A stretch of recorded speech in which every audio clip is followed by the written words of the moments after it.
Welcome back student. Maths का exam है तो उसके लिए कुछ टिप्स बताने वाली हूँ जो बिल्कुल वीक स्टूडेंट्स हैं, जिन्होंने अभी तक अच्छे से प्रिपरेशन नहीं की, उनके लिए बहुत ज्यादा बेनिफिशियल है। प्लस जो एग्जाम में क्वेश्चंस भूल जाएंगे, यानी कि जिनको ये लगेगा कि ये क्वेश्चंस मुझे नहीं आते हैं, जिस टॉपिक की उन्होंने प्रिपरेशन नहीं की है, तो ये ट्रिक्स आप वहाँ अप्लाई करना तो आपके 95+ बिल्कुल गारंटीड आएंगी। और जो आपने अच्छे से प्रिपरेशन की हुई है, जो हमारे टॉपर स्टूडेंट्स हैं, वो अपने 99% सोचकर जरूर चले। तो चलिए बताती हूँ कि क्या ट्रिक्स है। तो ट्रिक्स में आपको क्या करना है, देखिए आपके पास एमसीक्यूज भी आने वाले हैं और लॉन्ग क्वेश्चंस भी आने वाले हैं। तो स्टूडेंट्स जो आपके एमसीक्यूज है ना, तो देखिए ऑलमोस्ट 20 क्वेश्चंस रहेंगे, तो उनमें से जो लूजर्स है ना, वो 15 मार्क्स इजीली गेन कर पाएंगे। और जो हमारे ब्रिलियंट स्टूडेंट्स हैं, उन्होंने तो अपनी प्रिपरेशन कर ही ली है, तो उनके जो क्वेश्चंस रह जाएंगे तो वो ये वाली ट्रिक वहां पर भी अप्लाई कर सकते हैं। ट्रिक को बिल्कुल माइंड में बिठा लेना, ट्रिक बहुत ज्यादा इजी है, आपके बहुत ज्यादा हेल्पफुल होने वाली है। तो प्लीज वीडियो को स्किप करके मत देखना, वीडियो को अच्छे से देखना ताकि आपको ट्रिक्स का अच्छे से पता रहे। और जो भी हमारे लूज स्टूडेंट्स हैं, जिन्होंने सिलेबस को अभी तक प्रिपेयर नहीं किया है, उनके लिए ट्रिक्स बहुत ज्यादा हेल्पफुल है। तो चलिए ट्रिक क्या है। जैसे आपके पास 20 एमसीक्यूज रहने वाले हैं, ओके, तो जिनमें से क्या होगा कि कुछ स्टार्टिंग के होंगे जैसे 1 to 10, फिर 11 to 20। तो आपको स्टूडेंट्स क्या करना है, देखिए 4 ऑप्शन होते हैं आपके पास, ए, बी, सी, डी। आपको किसी एक को ही अपना आंसर सेलेक्ट करना है। जो आपकी OMR शीट रहेगी, ओके, उस पे स्टूडेंट्स यहाँ पर ऐसे 4 सर्कल होंगे, तो आपने किसी एक ही सर्कल को फिल आउट करना है। स्टूडेंट्स क्या करते हैं कि कोई क्वेश्चन गलत होगा उसके ऊपर क्रॉस करके अनदर फिल कर देते हैं, तो ये भी क्रॉस ही है आपका, ठीक है, इसको आपका चेक नहीं होगा। और अगर आपने वहां पर कोई भी व्हाइटनर वगैरह यूज कर दिया तो वो भी आपका चेक नहीं होने वाला।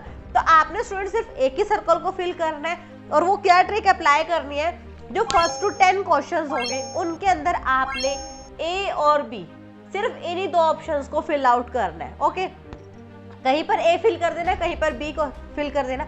कोशिश करना कि कहीं पर भी 2A या 2B से ज्यादा साथ में ना हो, यानी कि किसी क्वेश्चन में अगर आपने 2 बार ए अप्लाई कर दिया तो थर्ड में आप ए अप्लाई मत करना। ओके, तो इससे आपके मार्क्स जो है 20 में से 15 मार्क्स आपके गारंटीड आएंगे। और लास्ट के जो क्वेश्चंस रहेंगे, देखिए जैसे ये वाले हैं, जिसमें आपने क्या करना है, जो लास्ट के होंगे 11 to 20, ठीक है, इनमें आपने सी और डी ऑप्शन को सिलेक्ट करना है। ओके, इनमें आप ए और बी को स्किप कर देना, सी और डी ऑप्शन आपने यहाँ पर सिलेक्ट करना है। तो जैसे ये क्वेश्चन भी है, तो देखिए इसमें भी क्या है, if an AP if d is equal to -4, n is equal to 7, an is equal to 4, then a is।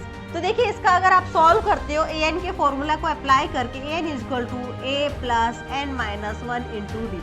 अगर स्टूडेंट्स को फॉर्मूला आता है तो वो इसमें सॉल्व करके इजीली अपना आंसर गेन कर सकते हैं। लेकिन अगर आपने नहीं पढ़ा और आपको नहीं आता, तब आपने क्या करना है, सी और डी में से अप्लाई करना है। तो जितना लास्ट का क्वेश्चन आप होगा, आप क्या करेंगे, डी को वहां पर अप्लाई करेंगे। तो इसका डी आंसर पर टिक कर देंगे तो क्या होगा, 28 आंसर। और इसी तरीके से जैसे स्टार्टिंग का जो क्वेश्चन है, तो वहां पर आपने क्या करना है, ए और बी को अप्लाई करना है। The roots of quadratic equation 5x² - 4x + 5, आपने इसका नेचर बताना है।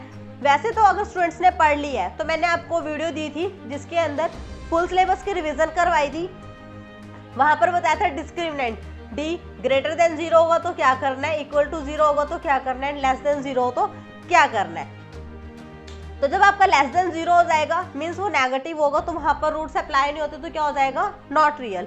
लेकिन अगर आपने नहीं पढ़ा तो आपने क्या करना है, ए और बी में से अप्लाई करना है बी ऑप्शन। स्टूडेंट्स ये था सिर्फ 20 मार्क्स के एमसीक्यूज के लिए। अब लेकिन बाकी के जो मार्क्स है उनके लिए आप क्या करोगे, 60 मार्क्स के लिए, उसके लिए होंगे आपके लॉन्ग क्वेश्चंस। तो वहां पर आपने क्या ट्रिक अप्लाई करनी है, जो क्वेश्चन आपको नहीं आता, ठीक है, बिल्कुल तो उसको छोड़ना ही नहीं है, अटेम्प्ट करके आना ही आना, ये तो बिल्कुल मैंडेटरी है। लेकिन जो लूजर्स हैं, उन्होंने क्या ट्रिक अप्लाई करनी है, जैसे देखिए यही क्वेश्चन आपका, if the equation has a is equal to x² + 5x + 8 and b is equal to -2, then find a plus b। तो आपने यहाँ पर a plus b निकालना है, लेकिन आपको तो क्वेश्चन आता ही नहीं है, ठीक है, तब आपने क्या करना है, सिंपल है, क्या लिखोगे सबसे पहले, अकॉर्डिंग टू क्वेश्चन,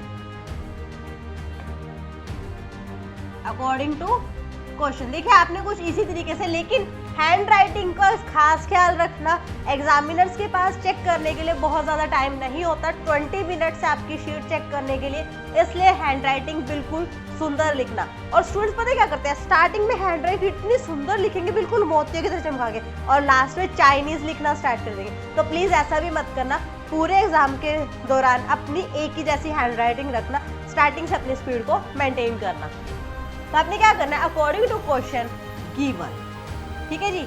अगर आप हिंदी मीडियम में है तो लिखेंगे प्रश्न के अनुसार, और हिंदी में गिवन को लिखते हैं दिया है। तो आपने क्या लिखना है, क्या क्या दिया हुआ है, a is equal to x square plus 5x plus 8, okay, and b is equal to -2।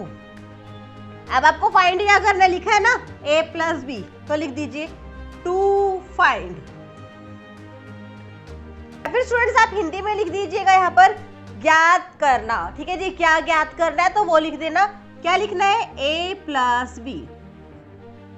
उसके बाद आपने इस क्वेश्चन को यही छोड़ देना और नीचे अपनी लाइन लगा देनी है, ठीक है। इससे क्या होगा, देखिए किया तो आपने कुछ नहीं है, लेकिन क्वेश्चन को रिप्रेजेंट कर दिया। अगर मान लो ये आपका 3 मार्क्स का क्वेश्चन था, स्किप करने से क्या हुआ था, 0 मार्क्स। लेकिन अगर आपने इतना लिख दिया, अच्छी हैंड राइटिंग में एक अच्छी प्रेजेंटेशन दे दी, तो एग्जामिनर चेक करते हो आपको 1 या 1.5, ठीक है, 1 या 1.5 नंबर आपको जरूर दे देगा। तो ना से बेटर क्या है, 1 या 1.5 नंबर। तो इसी तरीके से अगर आप हर क्वेश्चन में 25% मार्क्स या 50% मार्क्स अगर आपको मिल जाते हैं, तो समझे 50% तो आपने पेपर ऐसे ही बिना कुछ किए ही आपके 50% मार्क्स तो आ गए। और CBSE का 10th का एग्जाम देने जा रहे हो, अब ये तो है नहीं कि 0 प्रिपरेशन के साथ दे के आओगे, कुछ तो पढ़ा ही होगा, 2-3 चैप्टर 5 चैप्टर कुछ तो करे ही होंगे, 14 चैप्टर है आपके, 3-4 चैप्टर भी अगर आपने कर लिए होंगे तो उनमें से कुछ परसेंटेज वहां से मिलेगी। तो आपके 75-80% तो बिल्कुल लूजर स्टूडेंट्स के आ जाएंगे इन ट्रिक्स को अप्लाई करके, ओके। एक और क्वेश्चन का सैंपल दिखाते हैं। अभी ये आपको एक क्वेश्चन बताया गया, दूसरा दिखाते हैं। The radius of right circular cone is 5 cm and the height is 8 cm. Then find the volume. देखिए ये क्वेश्चन नहीं आता भाई, स्टूडेंट ने क्या बोला, मुझे ये क्वेश्चन नहीं आता।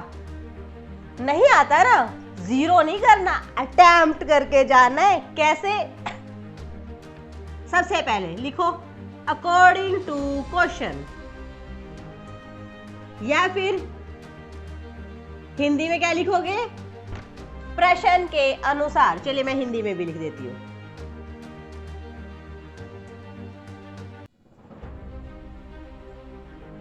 प्रश्न के अनुसार। फिर आपने क्या लिखना है, गिवन, या फिर आप हिंदी में लिखेंगे दिया है। स्टूडेंट्स आप यहाँ पर एक ही लिखेंगे, या इंग्लिश या हिंदी। इंग्लिश मीडियम स्टूडेंट्स है तो इंग्लिश में लिखेंगे, हिंदी मीडियम स्टूडेंट्स है तो हिंदी में लिखेंगे। गिवन, तो क्या गिवन है आपको, देखिए रेडियस ऑफ राइट। अब स्टूडेंट्स को पता है क्या, स्टेटमेंट वैसे लिखना भी नहीं आता, क्योंकि पढ़ा ही नहीं है, उनको पता ही नहीं है स्टेटमेंट कैसे पढ़ते हैं और कैसे लिखते हैं। वो क्या करते हैं, पूरी स्टेटमेंट लिख देते हैं। तो सिंपल है, उसमें से द, हैंस, एंड, ये 3 वर्ड छोड़ दिया करो, बाकी लिख दिया करो। द छोड़ दो, radius of right circular cone, कैसे लिखोगे, radius of right circular cone. Is नहीं लिखना, इज की जगह क्या लिखोगे, इक्वल टू, ठीक है जी। इक्वल्स का साइन लगाएंगे, कितनी है, 5 centimetre. And height is, height भी सीखी है ना, तो रेडियस की जगह पर क्या लिख लो, हाइट, और बाकी लाइन ऐसे के ऐसे।